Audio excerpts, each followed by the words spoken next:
Manny,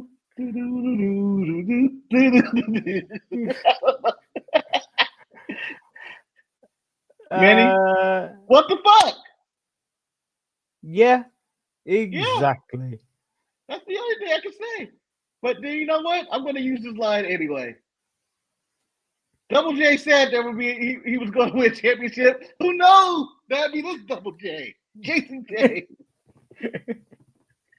It's shocking. We're going to explain this stuff, Eddie. We're gonna get into the mind of the Heartbreak Kid, Shawn Michaels, to figure out what happened. So before we go through the rest of the headlines, you went with on these thumbnails. Jacy Jayne wins title. Explain. Jacy Jayne wins. Jacy Jayne. What the fuck happened? The title is Stephanie Vaquer loses title. It's not. It's not like new champion. No, Stephanie has lost her title. Yes. But she lost it to Jacy Jayne. It's like Buster Douglas beating Mike Tyson. Just shock. Oh, and this stuff happened too. Men did stuff this week in the war. In the war, men did stuff. Ain't nobody care what they did. Look at the disgust in her face. Yeah. This is pure hatred right there. Ain't no white woman allowed to kiss a black woman's hand like that. Kill her. Kill Hello, her. fair maiden. And you don't ever know what Toni Storm's about to be. And this lady decided to go upside down. We explain who Thekla is tonight. I don't think we are. We're going to do just as much as the scholar did. She's ostrich. She's from Stardom. She got fired. She's here. Yep. Welcome, everyone, to the Untitled Manny and Marcus show. I am, of course, the Lord Manny Hayes, the racially ambiguous. I kind of forgot the intro. And over there. Since he got it, I'm the racially ambiguous Marcus the Grand Finale, also known as Thirst Trapper Jones. How you doing today, Manny?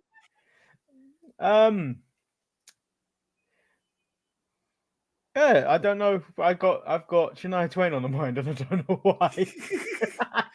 Manny is trapped in 1997. I'm assuming that's how old Shania Twain music has been. I like Manny we talked about this in the pre-show and our therapy sessions. Yeah, it is basically a therapy session.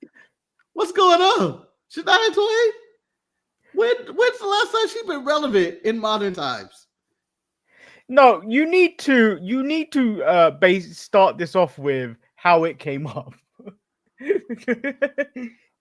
I don't even remember how it came up. I'll be honest. You weren't not impressed with something, and I was like, "Oh, you Shania Twained it," and that don't impress you much. Yeah, yep. And that's what happened. But now we feel like a woman. But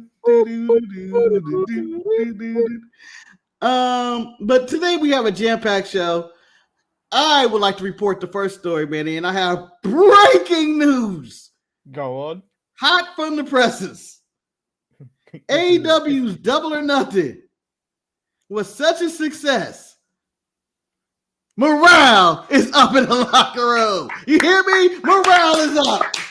My favorite news story. Morale is back up. We're charging, baby. We're charging full steam ahead. Look at us now. What? Look at us go. You know, we haven't had a morale story in a while. It's not down. It ain't up. We haven't had one of those in a long time. But now, people, morale in AEW is up because AEW went a full pay-per-view without incident. Yes, no one was hurt. There's no controversy behind it. Although we do have controversy, but it's a few days late. Deonna Purrazzo seems to be a bit, quote-unquote, salty with the company because I think she wasn't able to perform in her hometown, and she was like, you can see me in picture in her SAMHU commercial, getting her degree or something. Well, in other news yesterday, someone spoke to one of these internet wrestling journalists to say that AEW pay-per-views are a little long. I believe it's just a talent that said that not the plural that all these stories are going with.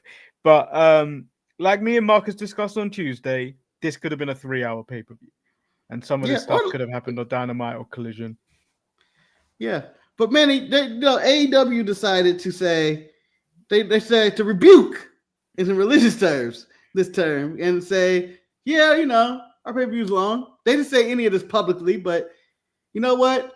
I feel the fans deserve a real AEW Dynamite. I feel they deserve a free show. We're going 4 hours for Fyter Fest next week. And I went, oh, God! Is that one show? One show. Oh, 4 hours. Next Wednesday. I blame the NBA playoffs for this. Yeah. Manny, I'm going to do this right now just to give you a heads up. I think you may need to get a partner. Marcus is calling in sick.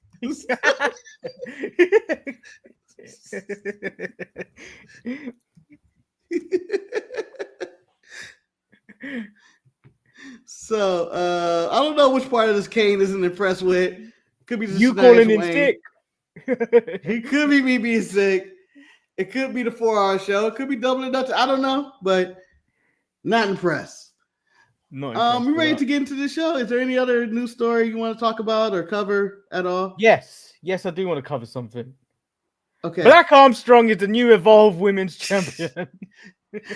Manny has an eye for the talent out there, the eye for the talent, and Callie Armstrong is the first ever Women's Evolved WWE NXT, I don't know what the actual title's called, champion.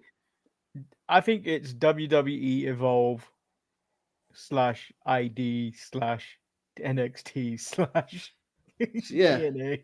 Yeah, /AAA Mega GCW. Yeah, the Amble Heart tournament. I don't know, but she won. And then the male contingent will be will be announced next week. Whoever wins that match, I believe it's another fatal 4-way. Okay, Manny, if you're gonna drop news like that, I gotta go to my news. Then I was gonna hold this back. I got 2 news stories for you. One, just gonna say for the record, I don't care. I need this to go to trial or whatever they're doing. John Laurinaitis is out of the Vince McMahon lawsuit, and he may have flipped on Vince again. I think this is like the 3rd time he's flipped on Vince, who plans on buying back WWE. I don't think it's happening now that Laurinaitis is on the case. And then the second story, because that was real news, I guess, is it bogus news? Manny, I'm going to ask you a question. Oh no! And you're gonna have to answer this. Do you like pickle juice? Not as much as Tiffany Stratton, Natty, and essentially Bianca Belair and Naomi. Yeah, I don't. So it was Natty's birthday. They're on a yacht. And there's 700 women on this yacht. I'm just saying. You got Scarlett dancing. You got Bailey looking like she's gonna kiss Natty. You got release talent. I mean, you got from Indy Hartwell and Shayna Baszler, and you got everybody on this boat. Everybody on this boat. Shayna was strictly there to shoot people. Or shoot her shot. I'm just saying, if you were on that boat, I think that may have been the equivalent of being like in heaven. Like, oh, I'm on this boat. I made it. I made the cut. If you're not, you're the most disliked people in the locker room. So I'm putting this up. I didn't see no pictures of Charlotte on the boat. I didn't see Nia Jax. I think they're excluded from the team. They are hated by the Team Natty. Team Natty did not like them. But Natty's friends with everybody. Yeah, it's ridiculous. B-Fab was there. Everybody was on that boat. It seemed like Natty's in there. And I was like, let's kickstart Total Divas from this. This is the pilot episode. Do you know what? It should be. I want to know what happened on that boat.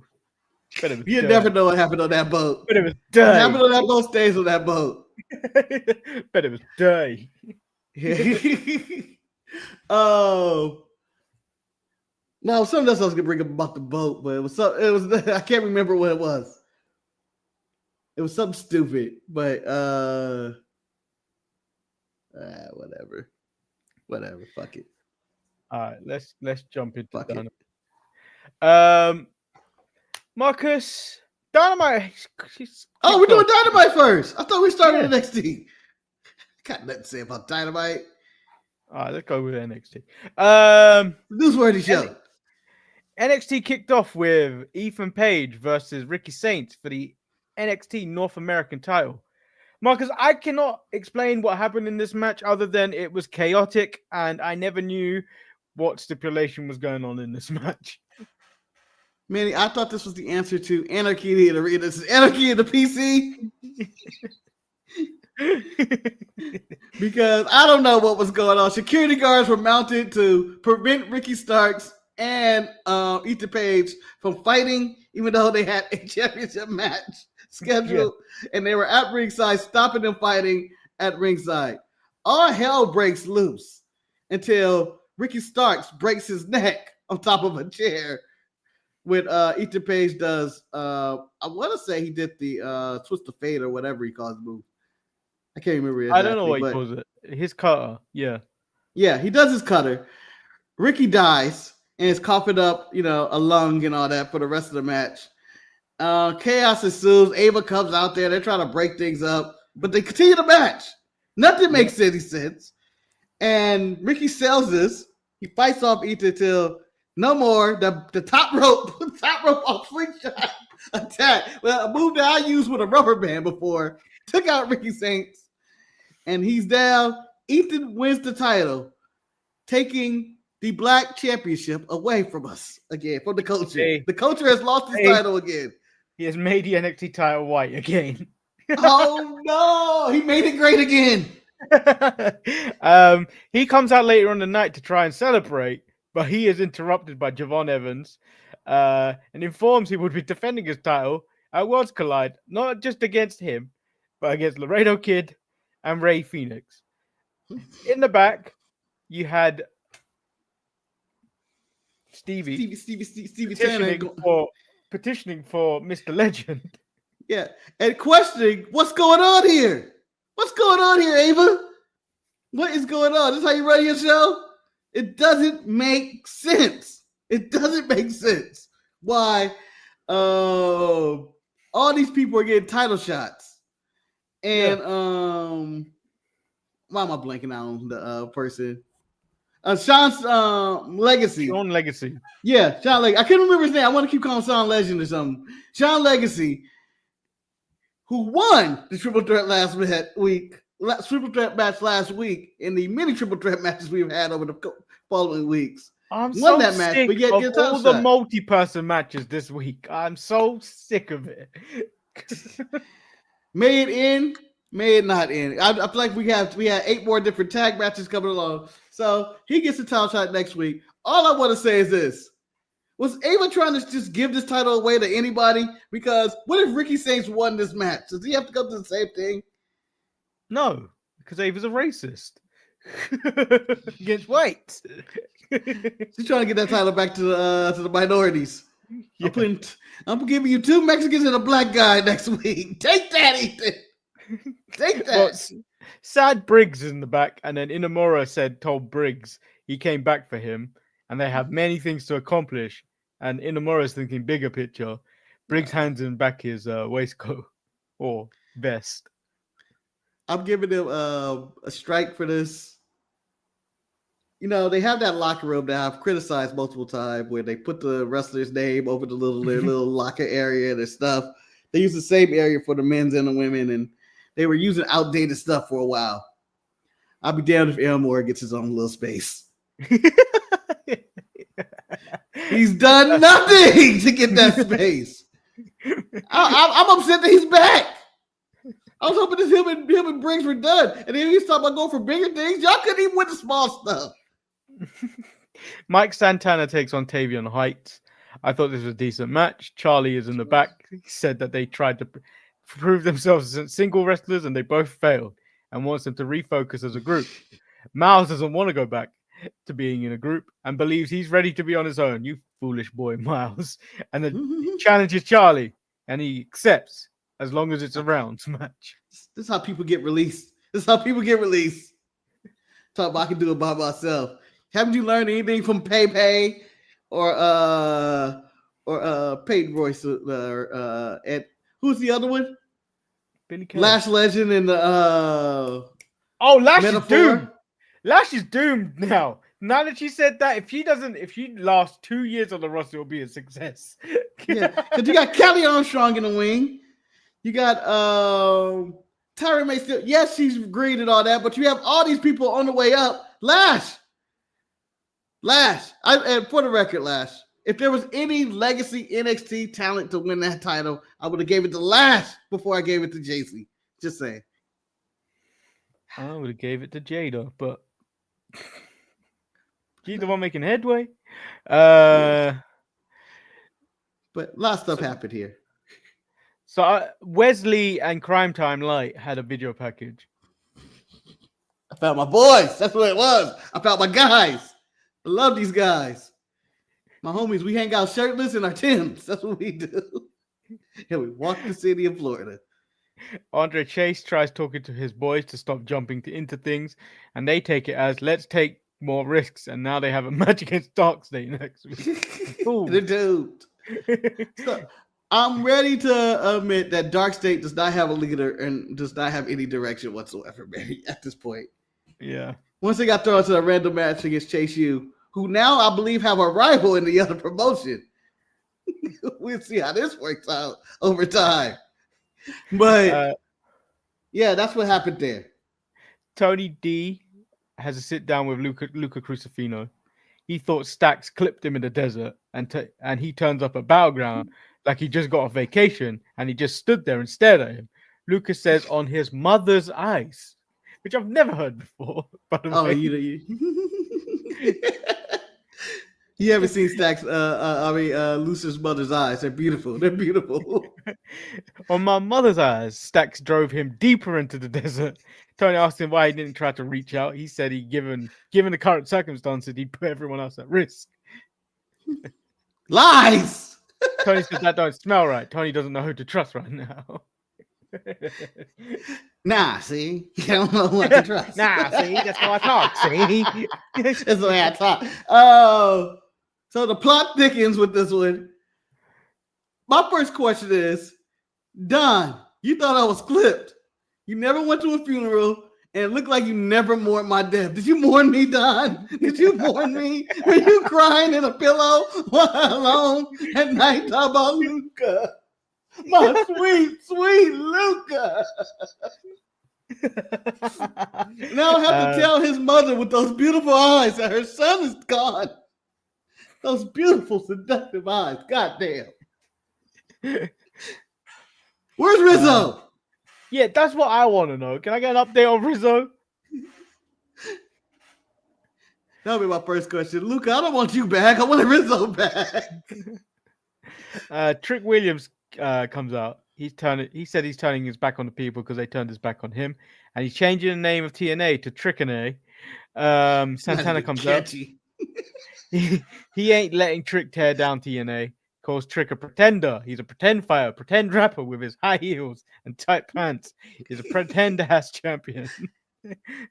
You know, Trick's outfit wasn't as tight as it usually was. So Mike was expecting a different outfit. This was rather loose, even though this looked like from the Dominic Mysterio catalog of I shot where cows. I shot with wear cow leather or whatever the hell it is. But then it looked like he got Seth Rollins castaways. Like, I don't want that. Yeah, Seth like, I don't want to look like a cow. Trick looked like if you squeeze his nipples, he'd give you chocolate milk in that outfit. He's gonna be the one that takes the title away from him. Santino gets on the screen and tells him he will defend the title against him. Santana holds out his hand. Trick tries to take him down, but is handled by Santana. So what are your thoughts of Mike Santana, who is finally here, making his way after 15 years trying to get to the journey to walk through a WWE door? I'm finally here. He cut a really good promo. It makes you wonder why Tony didn't pull the trigger with him. I haven't watched anything he does in TNA or anything, but from that promo alone, it just seemed like there was so much there that they could have done other than my puppy was blind in AEW. That's all I really remember of him in AEW. Yeah, I just remember Pride and Powerful basically or LAX as being a good tag team in TNA, going to AEW. You expected them to do big things and win the tag team titles. The promos aren't new. They were doing good promos in TNA. They had the run before the parking lot brawl, which I guess is the greatest parking lot brawl of all time, according to Dave Meltzer or some shit. And stuff like that. Him and Ortiz were gelling, but I never understood why Tony never pulled the trigger with them as a tag team to win those titles. Yeah. So, and you would have thought Jericho would have politicked for it because those were his boys in the inner circle at that time. Yeah, it baffled me, and it seemed like maybe there were politics at play. Maybe they didn't get along, and him and Ortiz are still beefing. And Mike looks well by himself, and he has in TNA looked pretty solid as a competitor. I don't think he's going to beat Trick for that title so soon. So, but he is a good first contender for it. Yeah. Ava tells Stephanie Vaquer in the back she needs to find a tag team partner to fight them old ladies that will collide. And Lola's like, I'll be your partner. And this is why that Nepo baby needs to be fired as general manager. Stephanie's getting prepared for the match of her life. Yes, it's against Jacy Jayne, but that took her out the mind frame. She had to think about those old ladies, baby. Those old ladies are just around now. And now they're messing with her mind, and that it cost her everything. Cost Booker T his life, I think. Tatum actually took on Jada Parker. Jada distracts Tatum with her dolls and gets hit with a hypnotic for the win. Thea Hale attacks Jada Parker after the bell. I did not like Thea Hale coming out. It's not Thea Hale come out. Man, you gotta admit this. She's not as annoying as she was. She's not on the screen at all times. She's not screaming and yelling. She's not running around like Mighty Mouse or speaking of old references. What do you call that stuff she was doing after Jada had left the ring? She was cussing somebody out. She was cussing somebody out. Mighty Mouse. She was being Mighty Mouse. She wasn't being Mighty Mouse. She wasn't being Scrappy Doo. She was out there being a grown-ass woman, like she said, and she was cussing that black woman out. She is a child. That black woman cannot throw her cheeks in my face. I mean, personally. She can't just be hitting people with them cheeks like that. She can't be doing that. So, Thea Hale got to teach her something. We got Jasper Troy video package of who is Jasper Troy. And at this moment in time, he is a 300-pound baby. Baby! I don't know. Again, I see Jasper Troy and I see soft. I don't know what it is. He's a big guy, but I don't know. I don't believe it. I'm looking at his eyes. His not so beautiful eyes. Like, mother. I look at his eyes. I just see like this man wants to cry, and I don't know why. He just wants to cry, and he has little tantrums when he doesn't get his way. That's what it feels like for me. But solid debut. He had a debut match. He had a debut match against Dante Chen. Chen Man's back. The Chen Man's back. He got some offense on Jasper Troy, where he dropped him a few times. Yeah, I don't think that should have been a good idea. No. I think he should have protected his size and he should have killed the Chin Man right away. Should have killed the Chin Man. Uber comes out. He kills the man. Verbally kills the man. I had the decency. I had the decency to come at you at the front. Your 5 seconds of fame are over. Yeah, that's pretty much it. I think he's gonna get killed by Oba next week, and that'll be the end of Jasper Troy. But considering the way Sean's booking, shock it all. Who knows? If he becomes NXT champion, I'm taking a break next week. We're taking Shania Twain. You know what? I was going to declare today Shania Twain Day because you brought her up on May 29th. But I think it's next week where we will call out sick. And that don't impress me much. Jasper Troy will win the title, and AEW's 4 hours. It's a good reason to get out of here. We can't report a 4-hour show. It's not fun. 4 hours is so fucking long. That's 2 Dynamites. And I have to watch them all in the span of what, an hour before the show goes on because I'm so tired from work. This is an outrage, Tony. This is an outrage. So then the main event is Jacy Jayne versus Stephanie. There's dissension between Fallon and Jacy in the start of the night. It continues during the match. Manny, before we started this match, Jasper Dix has returned. Didn't change the dynamic at all. I would like to add this. What were your thoughts going into this main event? Do you think, you know what? I don't have to watch this. I know what's going to happen. It's all about whatever happens at the end. Yeah, I thought Fallon's going to cost her the title. This would be the end of Fatal Influence. No, it wasn't. They doubled down. Jacy lands the strike of her life. That punch, I went, ow! Got me to go, oh, just a little bit. The pinfall happened, and I went, what the fuck? And I looked at myself, that wasn't 3, right? And then they cut the Mike Rome, and I was like, that was 3. Mike Rome wasn't even ready for that to be cut to. No, I don't even feel Jacy was ready for that. Jacy looked like, oh, she was supposed to kick out here. I really hit her. Oh my god. I thought this was kind of weak. In terms go of ahead. like, there's no build to this. You just had a shock title change, just like you had a shock title change to start the night. You didn't need to run this back twice. You didn't need to. So it had me thinking, is Stephanie injured when I woke up in the morning? Is she injured? Is this why this is happening? I don't know. No, she's fighting 2 old ladies. Yeah, I'm waiting for visa issues or something. I'm waiting for some draft to come, but there was nothing. And I'm going to go with theory number 1. I have multiple theories on what happened here. Theory number 1, why Stephanie lost. Number 1, Miles bored. It's all his fault. Sean was in love with you. You know how Sean look at these women. He's a heartbreak kid. He still looks at them the same way. He still looks like he got his hair. In his mind, he still has one his eye hair. that way and the other eye that way. Yeah, he still listens to women. He's still looking at women. And when he found out that she was with Miles bored, he went, damn it.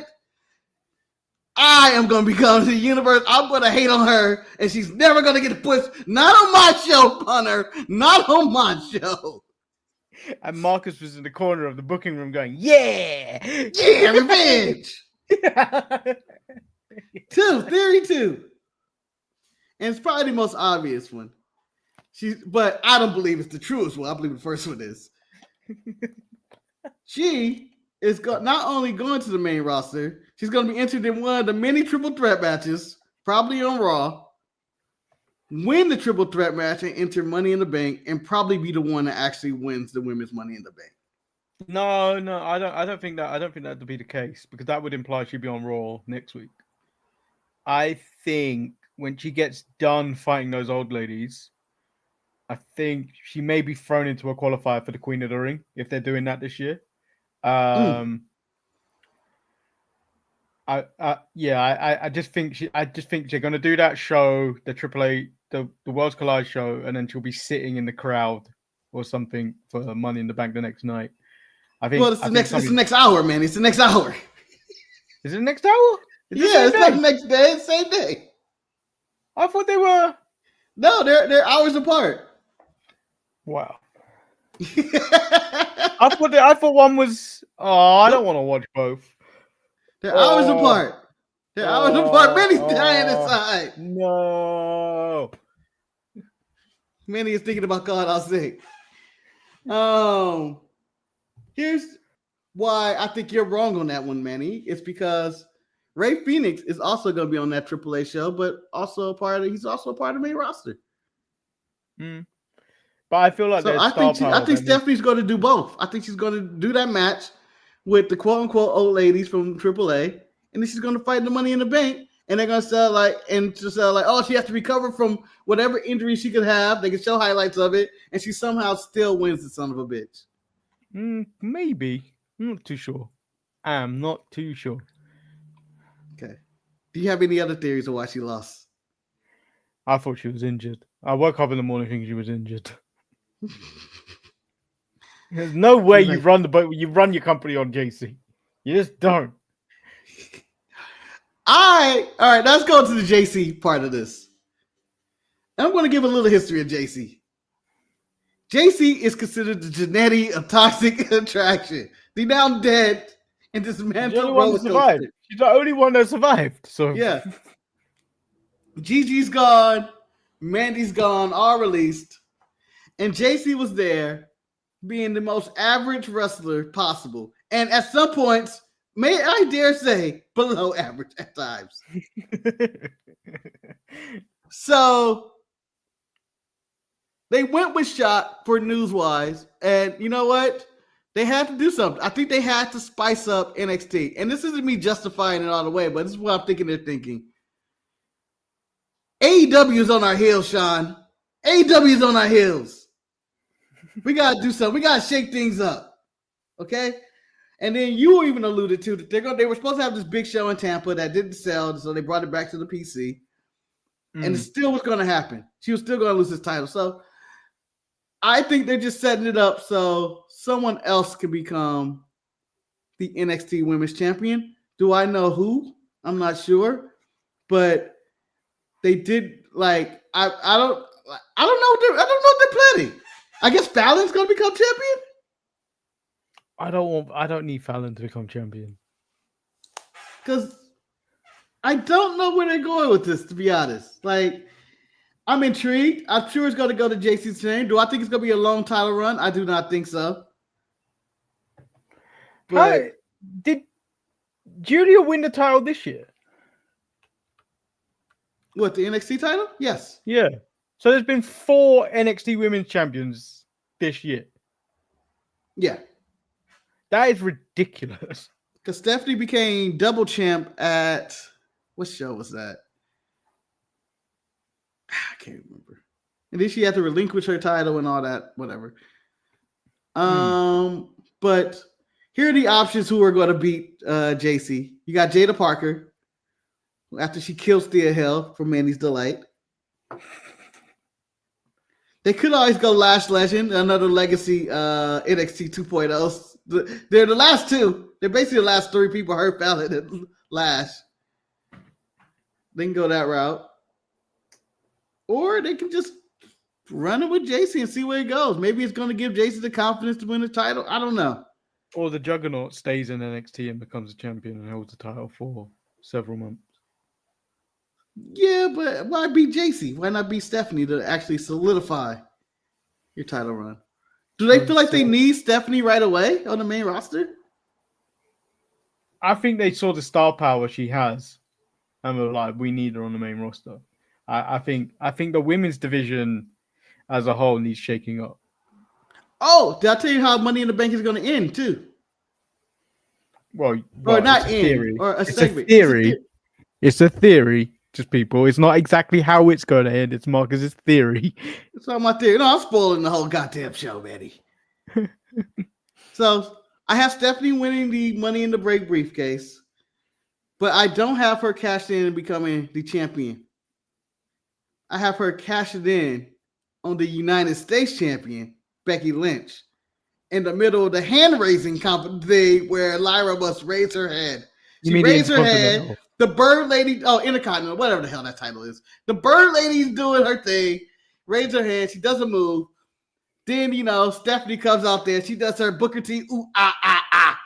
And then she wins the title from Becky Lynch. Becky gets to remain heel, and we can start the program of Becky Lynch and Stephanie Vaquer. You could. That's my theory. That's a very good theory. Intercontinental cash-in. How do you feel about that, though? No. If you don't like it for the men, you can't have it for the women. I don't like it either. I do not like it, but I do see that happening. I think whoever's winning the women's Money in the Bank is cashing in that night, and they're going to cash it in on Becky for the United States. The Intercontinental title. Run that match back. You could. But I don't think you want to even tease either one of them being heels. I think Stephanie would not be a good heel, and Io, people love Io right now. So I don't think Io is what you call her. losing her title. Yeah, I'm with Kane. I don't think Stephanie's going to end up being in the Money in the Bank match. She's going to be in it. She's going to be in it. Someone's going to get injured or something. I don't even know how many participants we need left. They have left for that thing. 2 on SmackDown and I think 1 on Raw. Yeah, I think she's going to get the one on Raw. I don't know. I don't think so. But let's move on to the show that didn't matter yesterday. Dynamite. Hangman comes out. He cuts a typical babyface promo. I'm going to win the title and defend it. Where Swerve comes out, asks about the Young Bucks preventing him winning the title, and asks if he was behind it. Hangman says, "Dumbass, if I was going to do it, I would have done it myself because I've done it before." Remember, I was on the apron. I looked at you. And then I looked at Mox. And I looked back to you. And I looked back to him. And I looked back at you. And then I decided not to. I don't like Hangman's promo voice. Why? I felt like, you know what? It was earnest. He seems sincere about it. He wants to get the title off the briefcase.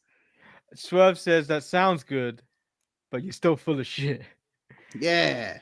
Will Osprey came out and tried to play Peacemaker. We ain't the ones, bruv.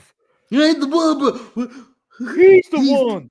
He's the one. What kind of bitch ass shit is that? I swear to God, if I see any one of my 25 favorite basketball teams saying that, if Jalen Brunson was in the press conference after being eliminated by the Pacers, sorry about your loss or whatever. Wait, they haven't been eliminated yet, huh? No, I think that's tonight. I'm sorry.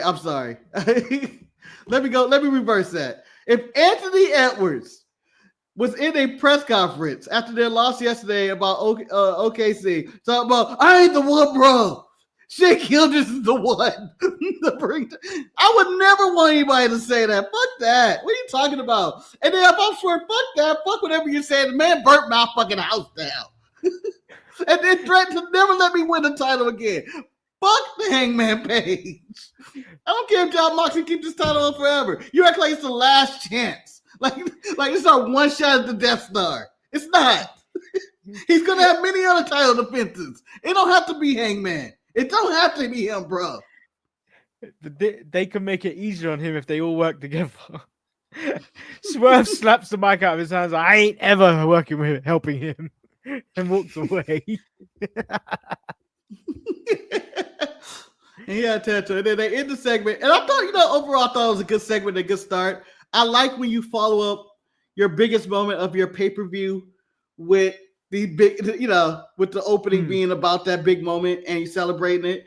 I didn't like him giving away the title because, it's like I won the Stanley Cup trophy and here you go. It's not mine anymore. You're supposed to at least keep it for at least a day. Say you took it home. You don't have to bring it out. Yeah, it's not something we need to know you have. Yeah. Just here you go, sir. Take it back. I didn't like that aspect of it.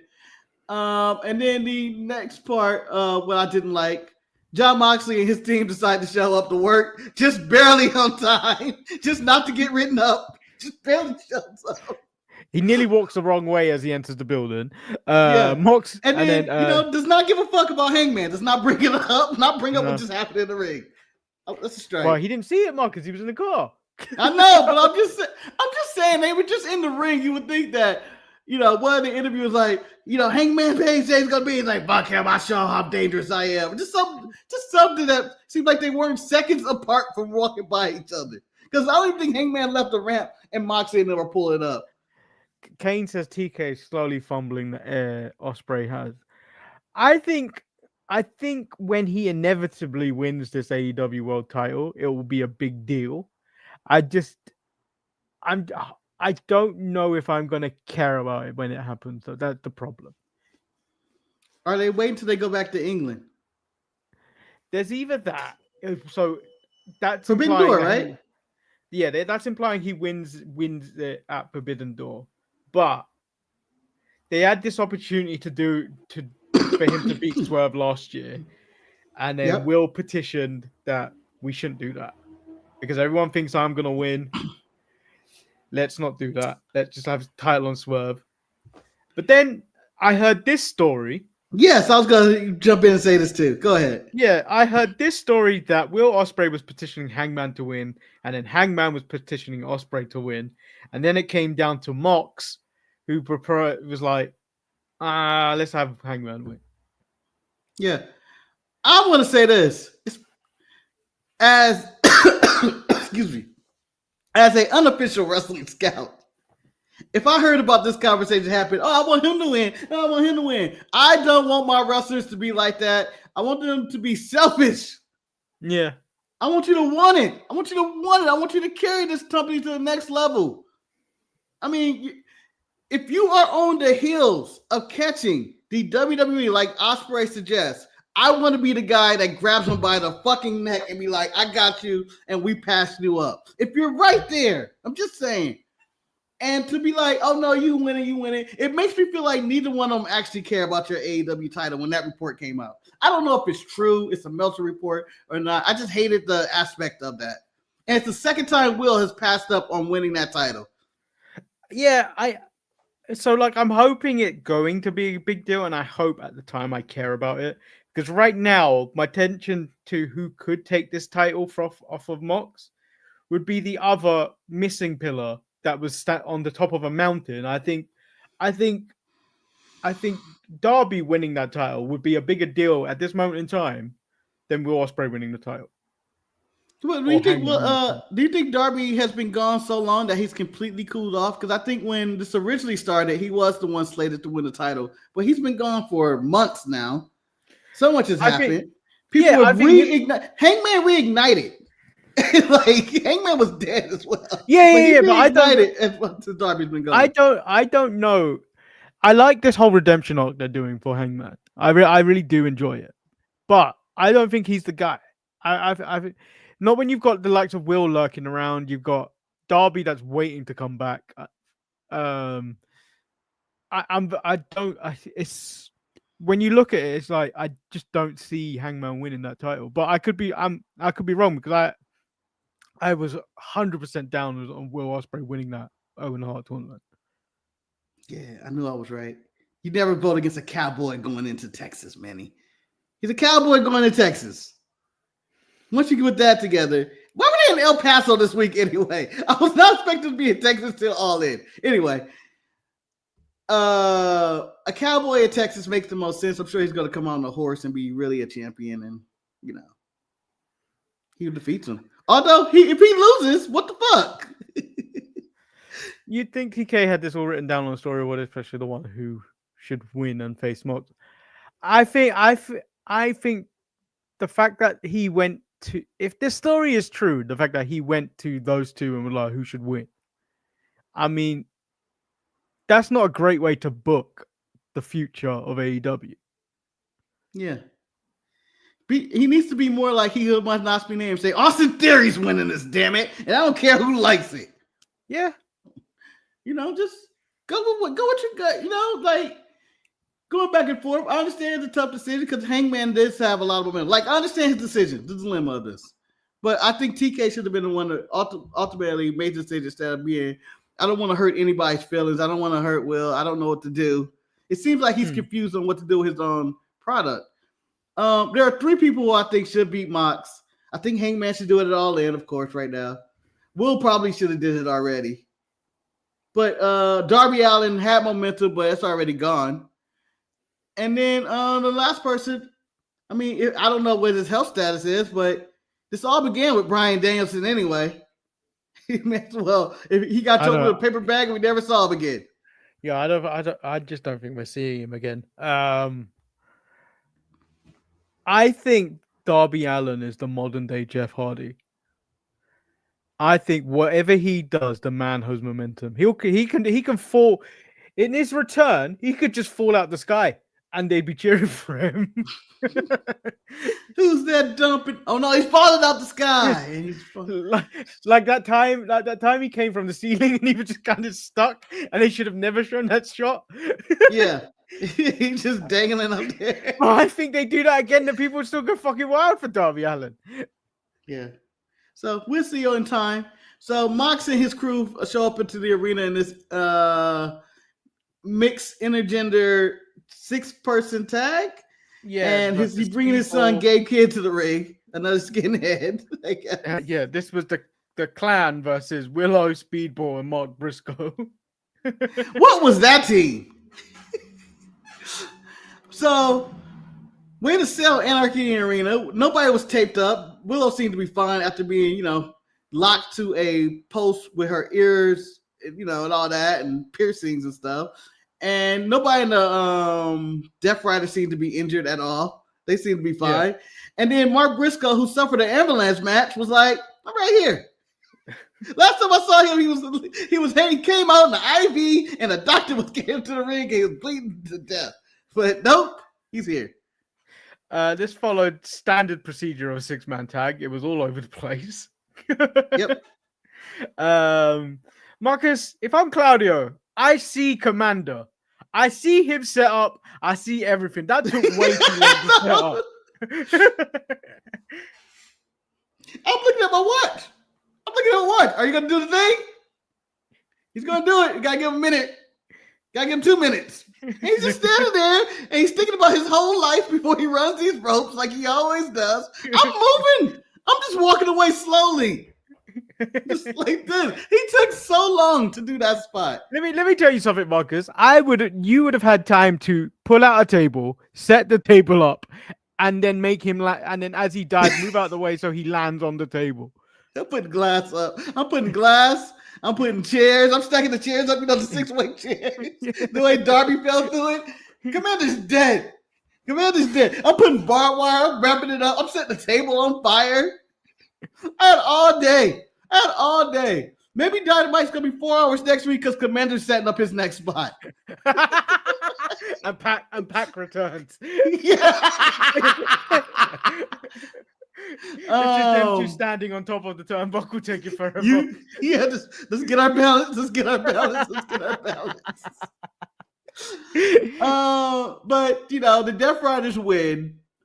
And I feel like this took away everything from Anarchy and Arena. It just seemed like there was no consequence of that. They had this match, this big spectacle match. Whether you like it or not, I think you're on the side of disliking it because of the chaos and whatnot. I'm on the side of, I thought it was all right. I thought it was entertaining. I thought it was fun.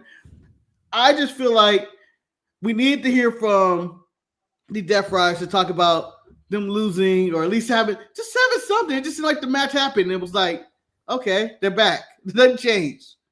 Marcus, I want to add to what you just said. By the way, Hobbs did the thing again. He wasn't there. Oh, he did it later on the night. Yeah, I want to know why the fuck Gabe Kid's there. I want to know why. Yeah. Why is he there? Yeah, what? He hasn't even said anything. No. He's not even talking. My last stance was he hates AEW because they ruined New Japan. Yeah. And I believe he was at odds with Moxley too. Yeah. Like it makes no sense why they're not giving us any explanation on what's going on with them at all. We it's been a while since we even got a rambling Mox promo where he's twitching and shit, having seizures. I know. I just need to know what the hell's going on. Yes. Exactly. And I need to understand. Like what's going on with Hangman, Swerve, and stuff. That was good because at least you get their side of the story. What's going on? I want to know what Mox's rebuttal is. I don't want to wait till Collision because I don't watch Collision. So I need to know what the rebuttal is. Something I didn't need to see, Marcus, was the Hurt Syndicate. I didn't need to see them, and I didn't need to hear MJF and his stupid plan to get the Triple B back. Yeah, what the fuck? Why is he talking about even... Brother, my brother, since you are hanging around blacks, I'm calling you my brother, MJF. Don't do that. He may be darker than you at this moment in time, Marcus, but don't do that. I want to look at him and go, you ain't nowhere near this title. You ain't nowhere near this title. Marcus, that's fake melanin. Don't believe it. Yeah. Talking about their business, man. They can skip all this Hurt Syndicate stuff. It ain't going nowhere. Marcus, Ricochet needs a crew. Man, I know who his team's going to be already from this promo. The crew. It's going to be the crew. It's going to be the crew. I have one, it being the crew, and guess who my second choice is? Don't be Private Party. Please don't be Private Party. Oh shit, I never considered them. Wait, it could be. But I was going with the Gates of Agony. They're in limbo. I think Tony loves them enough that they're gonna come back and be Ricochet's guys. No, he can't control them. He can't control them. Ricochet hasn't got the required badges to control the Gates of Agony. Okay, and Manny, I'm gonna ask this to Ericos if he shows up on Saturday, but I asked you today. Faction more likely to work. Wesley with Tyson and Tariq. You know, they've been together a while, but they could have promoted officially be like, yo, we together. Or whoever Ricochet get. Which faction is more likely to succeed? You would think it'd be Ricochet because he's a star in Tony's eyes. Okay. But yeah, they might. But I feel they're going the wayside of the Callis family, who never wins at anything ever. Yeah, ever. I think that's fine. Whereas I feel Wesley should be on the main roster by now. What is it with him that he's not on the main roster yet? I don't know. I'm thinking long. He's been there far too long. He could be on the chopping blocks. Yeah, I think this is his last run. Run. And he hasn't done anything since returning from injury. He hasn't done anything. Since he lost his hair, Manny. He hasn't did anything. So, and I think that Javon's already took his spot technically. He took his dreads too. Yeah, and then they have all these TNA people. They're cross-pollinating with TNA and shit. Yeah, I think he's done. I honestly think he's done. And I hope this isn't true. Callis might be available for that role. I don't think we need that. I don't need the grizzled young vets either. That's why the Gates of Agony is best. Or maybe he get the Beast Mortos and or maybe, your boy Big Bill. Oh no. What if it's Jericho and his guys? How dare you even suggest that? Haven't thought about that guy in a minute. Stop polite. Yeah, they can just stay at home with that. Private Party, Roosh, and Jake the Snake, or whatever's going on with that. Let me just tell you, people can be bought. Remember that. People can be bought. I think he buys Brian Cage and Lance Archer.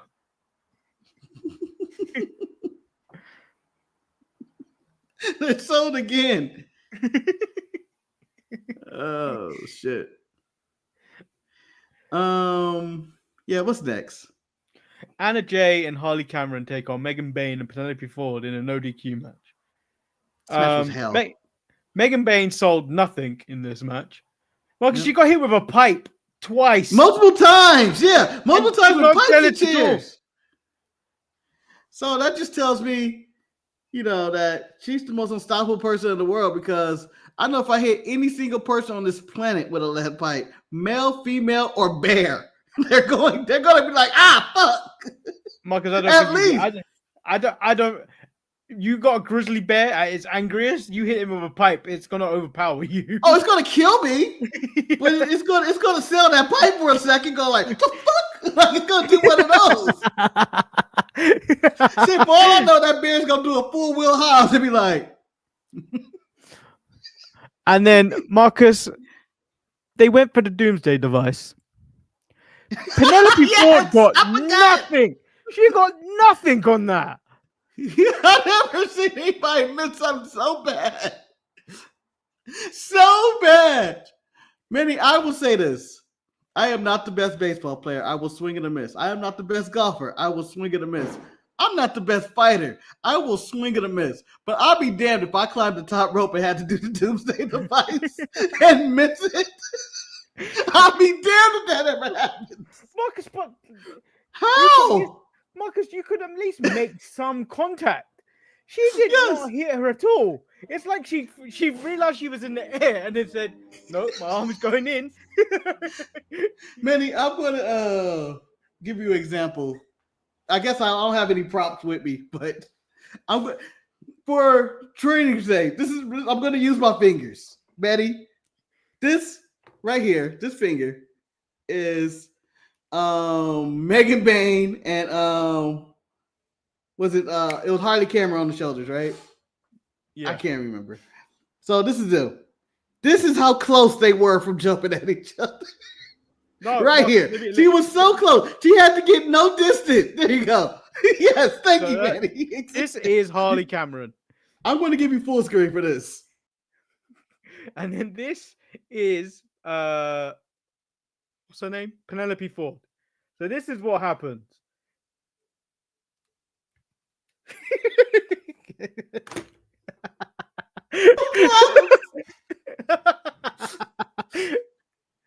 it was the equivalent of me going for a lick of a scoop of ice cream on a cone and going, how the fuck do you miss that?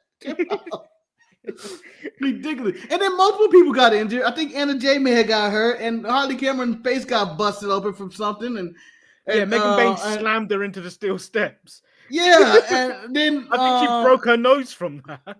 Yeah, and then someone else got hurt. This match was hell for no reason, for something nobody's going to remember or care about. Had nothing on the line here. But you know what? I'm going to say Megan Bain was invincible to the lead pipe for one reason and one reason only. And my biology has taught me something, and I learned this on Sunday. She must have been shot. she feels no more pain. Like she must have been shot at some point in her life. Marcus, yeah, I'm going to tell you something. Mm-hmm. What we just did with those action figures, Stevie Richards ain't got shit on us. Stevie ain't got shit on us right there. Honestly, that was some of the best material we've ever did with those action figures. And if you are only listening to the audio, please go check out Manny's demonstration with those action figures. And honestly, it's been a while. I don't know how to make these. You're better at it. You need to do a short on TikTok and do your example of your action figure go by with the actual footage of them. Just to show Stevie Richards, we got you. We got you. We may not have the technology, Stevie, but we got you. We got you, Stevie.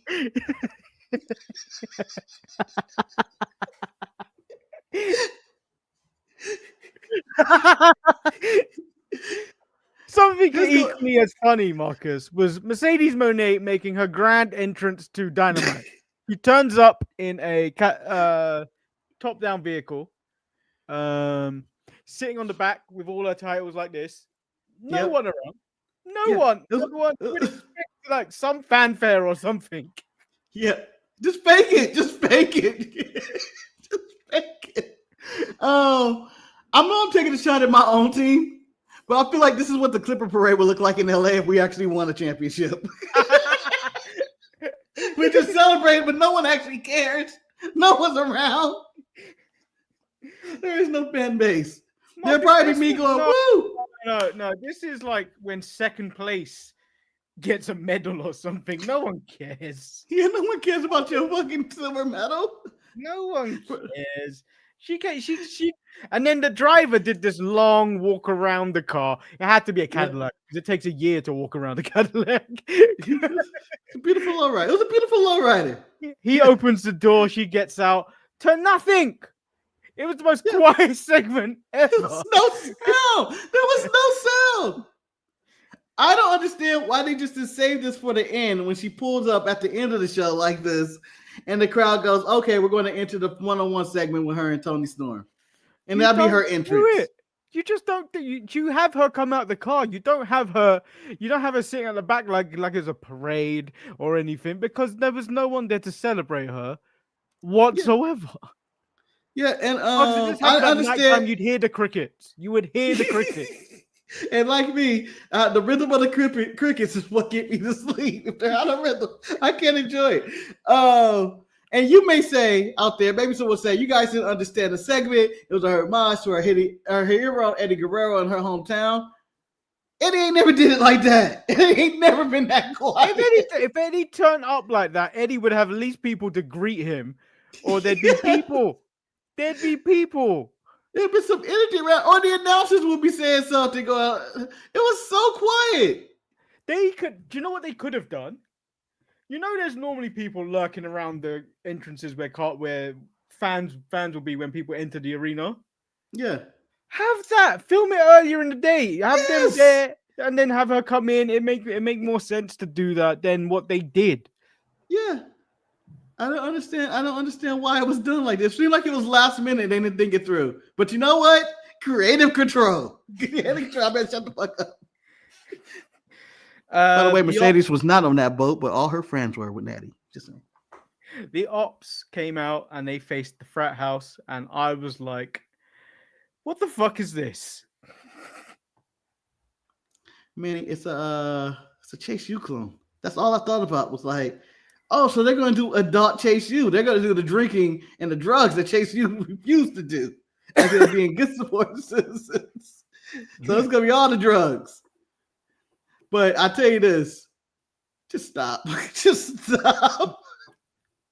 I don't know what I was looking at when old boy got on the microphone and started talking. I was like, what are we doing here? And why is this match so long? And yes, I know it was like 2 minutes.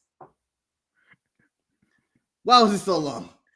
I was not taking this serious. Also, Hook was a little bit pissed at the Anarchy at the arena, but nothing other than them mentioning it on commentary. No follow-up. He didn't get injured. I don't know why they couldn't play out a segment for that. Yeah. They asked Taz, hey, what's going on with this? I don't know. He's a man of his own. He's my son, but he's a man of his own. You don't have any insight why he's a little pissy? Why he being a little bitch? What kind of journalism is this, Taz? Surely you should have asked him. Yeah, and just lie and say, oh, it's his feelings and he told me not to discuss it in the public and it will make light of it next week or on Collision or something. No, Taz, you got nothing. I know if I had a kid, and Manny, I know you have Rika. If you ask Rika why you barking at that black lady, she would tell you. Because she's black. You know, the other day, so downstairs, I've got like 3 steps to get into the kitchen. And 3 steps to go back up. She don't like going down those stairs. So like this little diva has to be carried up and down these stairs. So when I don't want to give her some of my food, I will go eat at the dining table in the kitchen. Because you can't go the stairs. So I'm eating KFC, and she sees me from the stairs, but like I hear her barking. I think she's just barking at the window. I'm carrying on eating. I turn. I'm like, "Oh, you're there, and you're barking at me because I have chicken and you don't want to come to the stairs." Yeah. This is a problem for you, not me. Again, Manny. The white privilege of this dog is showing more and more every day. Why don't you just get an escalator? The dog says, "You're a dog."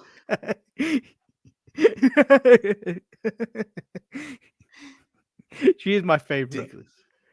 Yeah, I know. We know. My best friend. She is my best friend. Let me tell you what, your best friend is lazy, racist, and really, really white at this point. Really white. Oh, yeah, she's gotten worse since she skinned her hair. Since you shaved her hair, she thinks she's a part of John Moxley's crew. Jamie Hayter comes out and is asked by the remarkable Renee Paquette, which I hate when they say that. Yeah, because what's your husband doing? That's so remarkable. Yeah, and she's asked what's getting next. Black women, that's what he's doing. And she said, "That's the question, isn't it?" And then the lights go out. And that wasn't the question.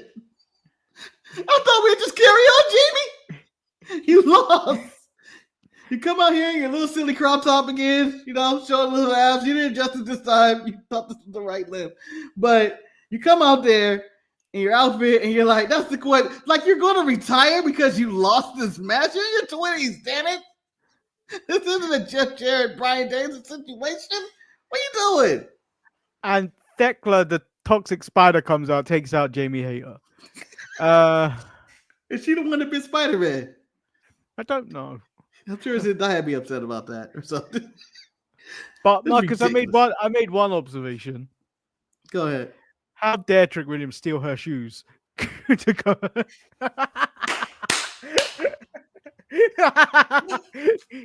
How dare Trick Williams steal Jamie Hayter's shoes and come out there on NXT the night before? Yeah.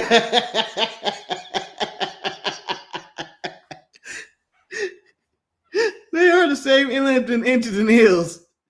Like it. That would hurt. You know, when they made him Trick probably thought he looked good that night. And it might ruin that whole night for him. High heels are too long, Lash. Why you let me walk out here like this?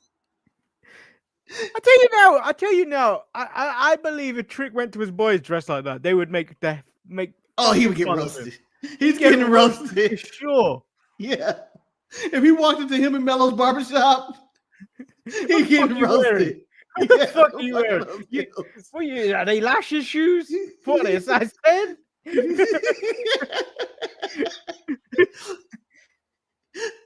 Well, he would have just got roasted. Although I would like to add this. I don't know if I said it. Trick as a heel is so much better than the face.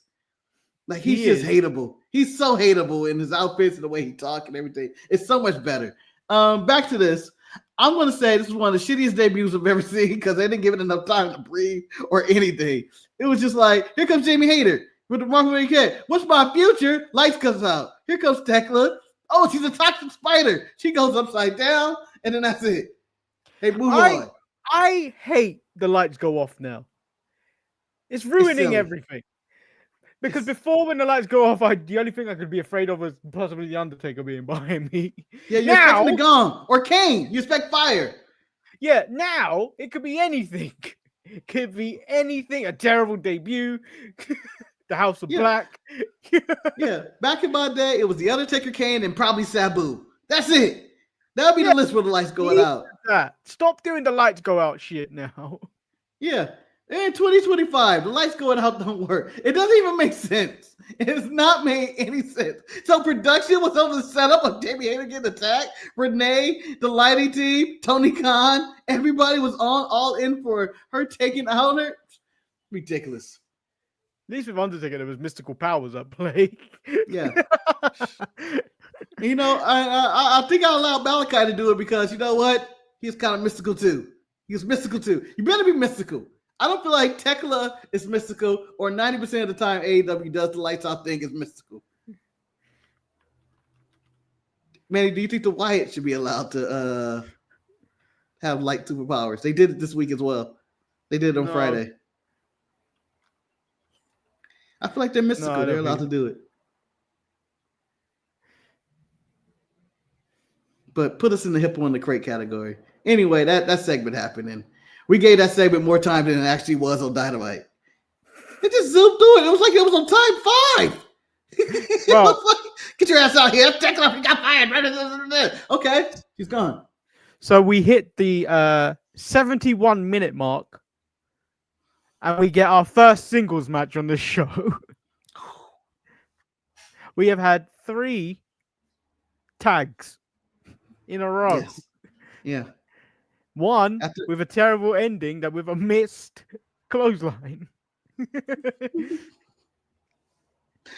But Manny, did you want these two to be the singles match? Eric wants his hot and cold meter for the show.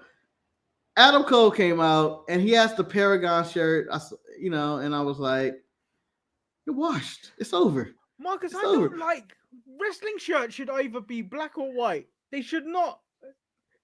And you can vary with some colors, but royal blue is not a good color for a wrestling shirt. That was the Tamina to Tamina color scheme. Yeah, I don't. I've got the UK John Cena farewell tour one. I don't wear that because it's royal blue and it just does not look right. But I'm also going to disagree. I don't believe shirts should be all black and white because then they all look redundant. Stuff. But if you do have color, you got to pick the right color scheme. Adam Cole had loser colors on.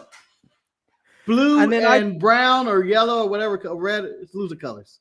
Given the injuries Adam Cole has had, I don't think it was wise to powerbomb him onto the apron because he hit the back. He hit the back of his head, and yes, it went. He was able to continue the match and everything, but that could have ended severely wrong for him. Yeah, considering his injuries, and you care about him. He's such a little guy, and he's a nice man. Nice. I would like to talk about Fletcher, who seemed at one point had a lot of momentum behind him, but because he's in the Callis family, he seems to not have any momentum. He's a callous goon. He's lost all the momentum. Yeah, so he ended up losing this match by DQ. After the match and the other segment with Brody King, he's in the back top. I don't need help beating nobody. I don't need no help beating nobody. And then Adam Cole's all pissed off for some reason. I mean, you dunked him on his head. Of course he'd be pissed off. It's not like he landed back first into the apron. He landed at the back of his head. Yeah, but I mean, they had Fletcher beat Osprey. They had him on this roll and stuff. Did he win the cage match? No, he didn't win the cage match, right? No, he didn't win the cage match. Yeah, but they had him. They had that cage match and all that stuff at Revolution and whatnot. And now they just seem like we need to find a spot for him. Like it seems like they're searching. Like I don't know what we're doing. Oh, and Takeshita and the Magic Girl are married people. Yeah, what? I saw that and I went, they were a thing. Shout out to them crazy kids fighting each other. two people who I like, but aren't really going to do anything because Tony doesn't know what to do with half the toys he got. Mm-hmm. And then we get, right after this DQ, Brody King taking on Josh Alexander.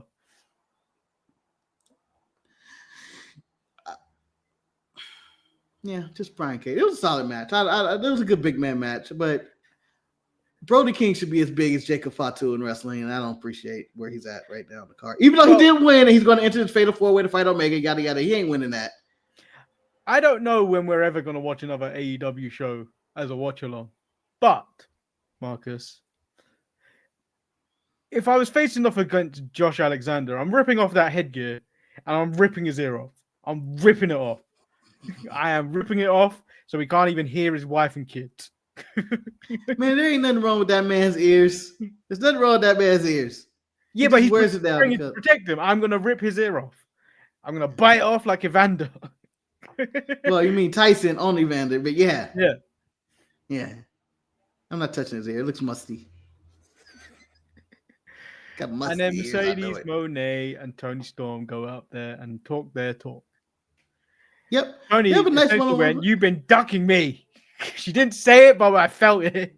Where you been? You've been here 400 and blah, blah, blah days. You win all these titles, but you haven't faced me yet. And darling, we are going to dance and they're going to say, these bitches are crazy and all that. And I was like, right on. This is a good segment. This was a solid segment. They they teased that they're going to fight into it. I don't know what we're going to do for the next 40-some days for this feud because that was pretty much it. That's the best we're going to get. That is the best we're going to get. Yeah, that was Dynamite. Yeah, I feel like there was Dynamite a lot missing. I know a lot of people were banged up post Dynamite, but I think you could have done a better show. Like you could have put in a lot more talking segments. Yeah, I agree. I thought this was I'm going to say this wasn't a good Dynamite, but I will give Tony this one. He did give the women more than one segment this week. Women got the show. They got to show up on this week. They had the Hater Thekla segment. They had the Mercedes and Toni Storm at the end. They had the Willow in the mixed intergender match. They had the horrible no DQ match with Bane and Cameron and all that stuff. They actually featured women on the show, which we've been calling for. And you know what? I'm going to give them credit for it. I'm not going to take that away from this episode of Dynamite. No, there was some positives, but it could have been better. Amongst some of the shit show, AEW is cooking something up. And like WWE, they are cooking in certain aspects too. But there is a lot of shit going around in WWE as well. There's a lot of filler nonsense going on. Whereas it's the same kind of shit that's going on in AEW. There's a lot of stuff that you like and some that you don't like. I feel like that triple threat to kick off the show probably should have been the main event because that's your champion. You mean the trios match? Yeah, the trios match to kick off the show. First But match you know of the what? night. Equal opportunity. Toni Storm's your champion too. No, but this Toni Storm and Mercedes Moné felt like a good closing or beginning of an hour. Yeah, I agree. Nothing actually happened at the end. Nobody got laid out or there isn't like, oh my god, tune in next week for Dynamite. It's more like tune in it all in for like a few months from now. Yeah, the Death Riders, that match seemed like, because it's got big players in it. I mean, just the champion really. That should have been the one that closed out Dynamite because there was a little bit of nonsense to end that. So like, I feel like you should have closed with that. But you know why they didn't close with that? No, I'm sorry to cut you off. You know why they didn't close with that? I just wanted to do this joke. I'm sorry. They would have ran out of TV time because Commander would have still been on that turnbuckle. Marcus, you know what I want Commander being off on that turnbuckle, and then the rest of the show just continuing around him. Like you just see I want a time lapse. Yeah, but you just see Mercedes Moné and Toni Storm standing in the ring, and he's just about to run across the ropes.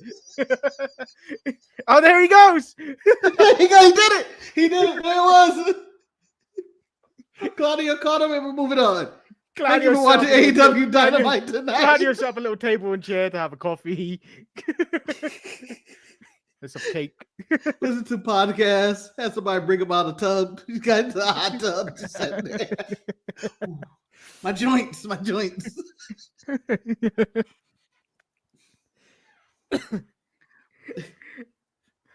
Yeah, but yeah, it was a mixed bag for Dynamite. You know, I give them credit for featuring women. That's all I got. Other than that, it could have been an email and whatnot. Yeah. So tune in Saturday for a show that may or may not feature Eric, where we run down all the same stuff again, and whatever happens on Friday Night SmackDown, which I think John Cena's on the show this week, right? I don't know. And then I also saw a list of the 12 dates John Cena confirmed to do, which I'm like, these dates are coming down. I think he has scheduled like 8 dates undocumented right now. Undocumented dates. We better call ICE. Yeah. We call ICE on these dates. Yep. Undocumented. These illegal dates that we don't know anything about. Yeah. Another story actually that we didn't talk about. The reason Logan's in this match is because what's his name is backed out. Oh, he did? Mr. Fiend, Travis Scott. He backed out. He was allegedly training with Booker T. I think he backed out of this match. So or maybe someone looked at what he was doing and was like, you know what, this is gonna be god awful. Yeah, this isn't gonna be safe for you. Man, hurt. But he still may show up. Yeah, he may show up, but I think the pivot of John Cena trying to ruin wrestling by putting the title on Logan Paul after Kenny Omega said we're not far off from Logan Paul versus Mr. Beast. Yes. I think that actually does ruin wrestling. So I think John Cena doing that to try and help Logan makes more sense. Yeah, I thought it was a good plan. I thought that was one of the best parts of Saturday Night Main Event. Of like John Cena's plan, I'm going to ruin wrestling. It's just not taking this title away. It's that anything you like, and it's Hollywood's coming in. Coming in, or influencers, or all the people that you hate on the internet are coming in, and they're going to take your money. Speed is going to become Intercontinental Champion by the end of the year. That's John Cena's plan. I mean, he'd make a good IC champion. I'm just saying, Marcus. He would make a good IC champion. I'll put him in the hardcore. I'll make him like Crash Holly, just taking people moves and getting killed. If you haven't already, like the video and subscribe. There's a donate button on the Sharpshooters website. Go to sharpshooters.com. There's a PayPal link there. You can donate money because we need it. Yep. Hey, you know what? I could have covered Money in the Bank live for the event, but no one donated, and now we're broke, and I'm panhandling on the corner of Money in the Bank. I'm gonna be out there at the hot dog vendor, just cutting those onions up. I don't like onions on hot dogs. What do you, Betty? We could never have a meal with you. I could never have a meal with you because we'll sit there, whether it's a burger or a hot dog, and I go, you gotta put something on that, can't you? Can't you do something with that? And I'll be up there with my giant fucking hot dog with tomatoes and fucking bacon and bullshit on there. Just give me the bread, the hot dog, maybe some ketchup, and just leave me the fuck alone and let me sit in the corner and eat it by myself.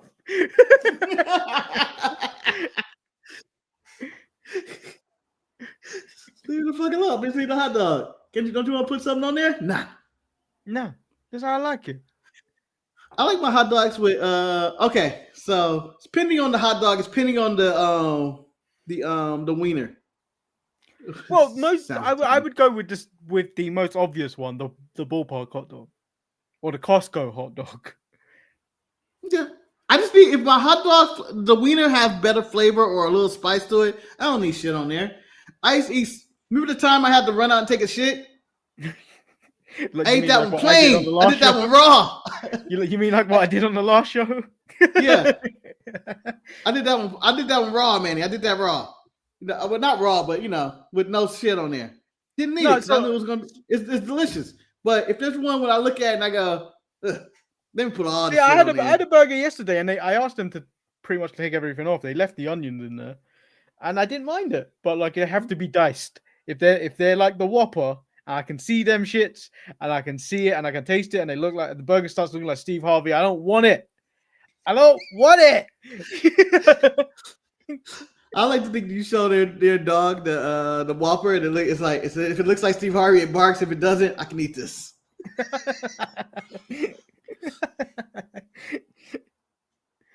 But yeah, there was your food talk. Because if Eric's not on the show, there's your food talk for the show for the week. And let me get political for a moment, Manny. This is the end of the show, but I'll get mildly political.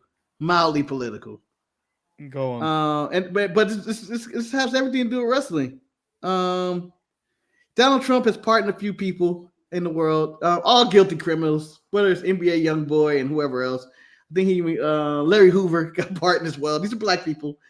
But the most important was Todd Chrisley got pardoned. For those in America who've watched Monday Night Raw for as long as I have, Chrisley's Knows Best was the fall show and lead-in show for Monday Night Raw for about 10 years. Sassy ass Todd Chrisley was basically Rich Duck Dynasty here in America, and he's out of jail. And I think Netflix needs to get Grizzlies Knows Best and just tell me what it was like in jail and be sassy in jail. Just give me a fake show. Is the Tiger King still in prison? He's still in prison. And he wants his partner. He's saying, damn you, Donald Trump. You pardoned everybody else. And I didn't do a goddamn thing. That bitch Carol Baskin. Man, that was great viewing. It was. COVID. It was so good. I'm giving, you know what? Of entertainment-wise, I go back and forth between that and The Last Dance as being the best things about COVID. Might be the best two things about COVID. Tiger King and Michael Jordan's The Last Dance might have been the best things to come out entertainment-wise on television during COVID. Yeah, but the Jordan thing, The Last Dance, that's shit we already knew most of the time. It was, but you know what? You get Jordan's side of it and you realize how petty he is. Whereas the Tiger King, Marcus, the Tiger King was just fresh material. We didn't give a fuck about Carol Baskin. No one gave a fuck about her, but fuck Carol Baskin. That bitch Carol Baskin. I mean, it was just so like, when I remember watching it going like, what the fuck am I watching? This is the world. And you got him and his Batista like girl boyfriend and shit, and all the other characters involved. It's just the wildest shit in the history of like Netflix. And Netflix, I think they peaked right there. You know, I always say Aleister Black peaked with Velveteen Dream, and they both peaked at that very moment. I think that's where Netflix and Tiger King both peaked. They will never get better than that moment. So the last, I know for a fact Rika would fucking kill Carol Baskin. Rika saw a cat the other day that like at the back. She was on a leash. I let her run around at the back because it's gated. And then when nobody's around, I let her run around on the leash, not on the leash. She saw a cat, Marcus. I've never seen speed like this. Rika's got tiny legs, Marcus. Rika's got the tiniest legs. She saw a cat. She was gone. She was gone like Usain Bolt. She was gone. This cat went running. I was running. She was running for her life because Rika was on her. It's a good time. So yeah, like the video, subscribe, donate to the show because we have things to go to and we can't afford them. Yeah. And you know what? If you can't donate the show, just hit a like, leave a comment on the show, say I can't leave money, I'm broke. Just do anything. Let's build this show up. We're in the dumps, guys. We're in the toilet. We're just shit out. Yeah, give me a random thought. Put a random thought in the comments. Yeah, we brought up Shania Twain. Give me your favorite Shania Twain moment. Yeah, so like the video, subscribe, and if you don't subscribe or you don't like the video, that don't impress me much. Manny, I think because Dynamite is 4 hours next week, I think next week is the week we cover the DD cases. I enjoyed Dynamite this week. I enjoyed that. You know how hard it is gonna be to cover Dynamite. I feel like we do the show on Wednesday and cover NXT and then save Dynamite for Saturday. Honestly, that seems like the plan. Or how about this? Actually, we come on Thursday. No. Manny has a piece of paper and he will read your results of 4 hours of Dynamite and be like, Will Osprey fought for 6 hours. This guy fought for this. Wait. Like, just go on. Isn't all the stuff happening this next Saturday on the 7th?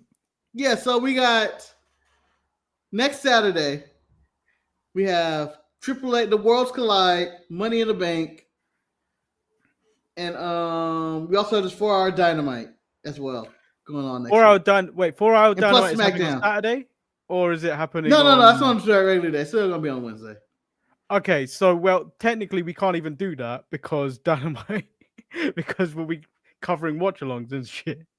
But we put it in the watch-along. The watch-along has so much shit anyway. It's either Eric's eating popcorn, we're roasting each other, we're criticizing something. You know what? We'll throw Dynamite in there too. Eric eating popcorn is a sight to see. I don't know how he chews it. It's got to come out of him. Milliseconds. It's milliseconds. Because he's not chewing that. I think last time I had him, he ate popcorn. I think he went for his mouth at least 45 times in a minute. Yeah, in the blink of an eye. In the blink of an eye. You know that scene in Mission Impossible, non-spoiler but spoiler, when they have to put the entity and she has to grab it in a millisecond? Eric went to the popcorn bag 6 times in that amount of time. God damn. Eric is showing us what that mouth can do. That's how fast he eat that popcorn.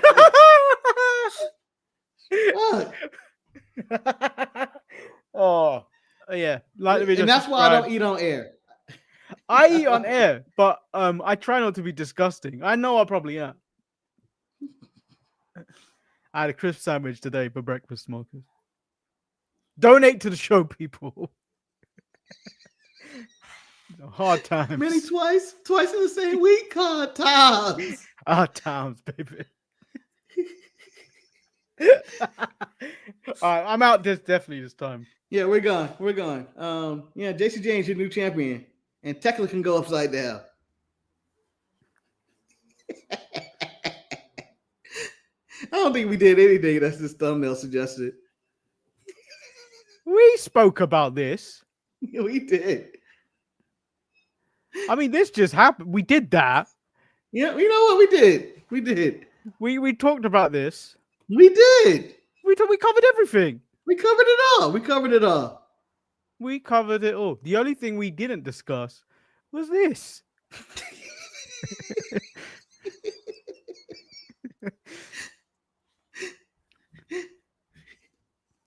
That's me finding out Dynamite's 4 hours next week. Oh, fuck, Dusty. This is me finding out Dynamite 4 hours next week. Manny's going back to the pink cocaine. Not even regular cocaine can do it. You gotta get the pink one. We out this time. Bye.